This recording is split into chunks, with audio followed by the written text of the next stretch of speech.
नमस्कार। आप देख रहे हैं कृषि हेल्पलाइन चैनल और मैं हूं चंदन स्वप्निल। आज हम आए हैं हिसार के भैंस अनुसंधान केंद्र में। यहाँ पर हम बातचीत करेंगे यहाँ के प्रमुख वैज्ञानिक डॉक्टर सज्जन सिंह जी से। डॉक्टर साहब, इनके पोषण की हम बात करें, इनके पोषण के बारे में जरा बताइए कि आपका अनुसंधान केंद्र क्या कर रहा है।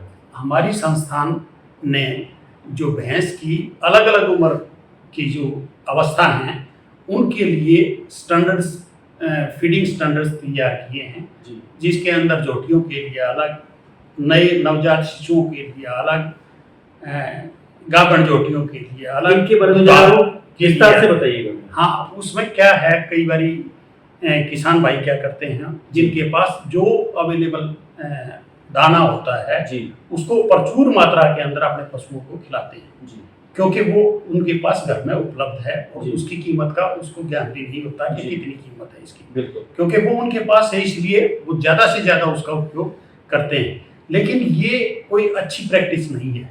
तो हम किसान भाइयों को ये कहते हैं कि एक संतुलित आहार तैयार करके अपने पशुओं को खिलाएं।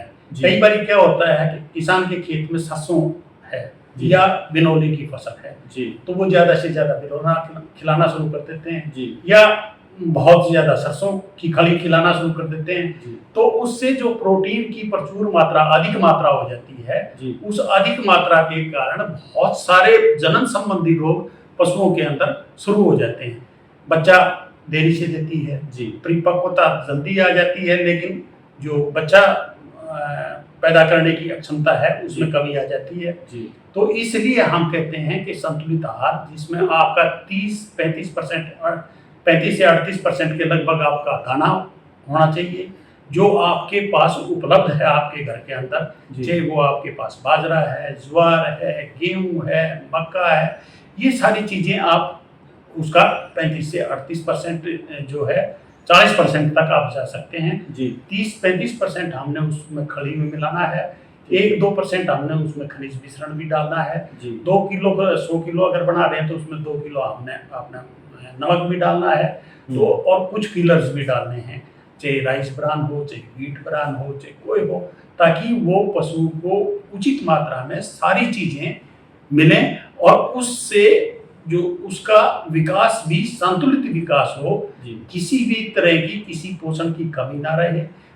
लेकिन आप जैसा कि जानते हैं कि पूरे किसान भाई सारे के सारे ये इस बात से अनभिज्ञ नहीं है कि आज के दिन जो पशु चारे की कीमत है और या पशु आहार की कीमत है, उसके ऊपर हमारा 60 से 70% किसान भाइयों का खर्चा होता है जी। ये बहुत बड़ा खर्चा है और ये दिन प्रतिदिन खर्चा जो है बढ़ता जा रहा है। तो किसान भाइयों को हम यही सलाह देते हैं कि उनके घर में जो पैदा हुए अनाज हैं, जो खल हैं, प्रोटीन का सोर्स या अपने दूसरी चीजें हैं, वो वहीं अपने घर के ऊपर चक्की में बनाकर तैयार करके और अपने पशुओं को खिलाएंगे तो निश्चित रूप से जो उनका मुनाफा है वो बढ़ जाएगा और लागत जो है पोषण की वो कम होगी।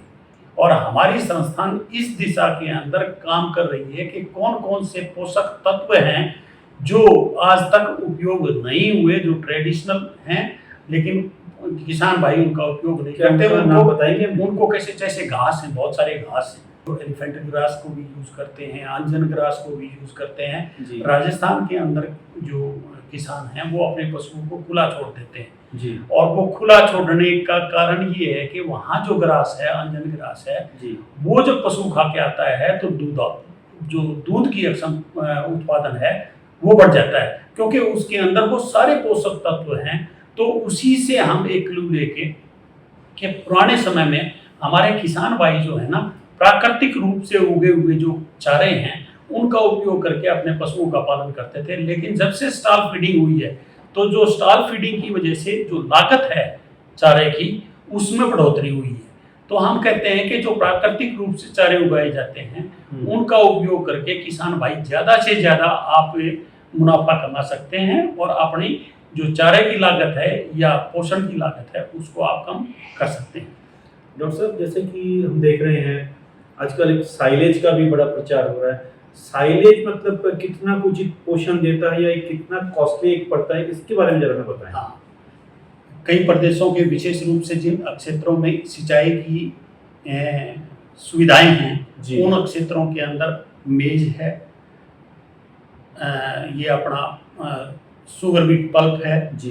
इनका साइलेज किसान भाई तैयार अपने आप करना शुरू कर दिया। जब सरप्लस होता है तो हम साइलेज तैयार कर लेते हैं जी। और जब साइलेज को बड़े चाव के साथ पशु खाता है जी। उसकी जो पैलेटेबिलिटी है वो बहुत अच्छी होती है, चाव से खाता और मिठास भी होता है। और हमने यहाँ शुगर बीट का जो साइलेज हम शुगर बीट देते हैं वो अपने पशुओं को हम यहाँ भी खिलाते हैं। तो वो पशुओं के अंदर अगर उत्पादन क्षमता देखी जाए तो जब हम शुगर बीट पल्प उनको खिलाते हैं तो निश्चित रूप से उनके उत्पादन में बढ़ोतरी होती है। तो किसान भाई जब भी उनके पास जो हरा चारा है उसकी उपलब्धता ज़्यादा हो, सरप्लस हो जाए, तो उस अवस्था के अंदर लीन पीरियड के लिए जब चारा का उत्पादन कम होता है तो उस समय किसान भाई अपना साइलेज तैयार किया हुआ प्रयोग में ला सकते हैं, ताकि हरे चारे की जो पूर्ति है, जो एंजाइम हैं, जो मिनरल्स हैं, जो पशु की रिक्वायरमेंट है, उसकी आपूर्ति इस साइलेज से किसान भाई अपनी पशुओं की कर सकते हैं और लागत भी कम होगी। क्योंकि वो जो हमने साइलेज तैयार किया है वो साइलेज तब तैयार किया है जब हमारे पास काफ़ी मात्रा के अंदर, फालतू मात्रा के अंदर हमारे पास चारा उपलब्ध था।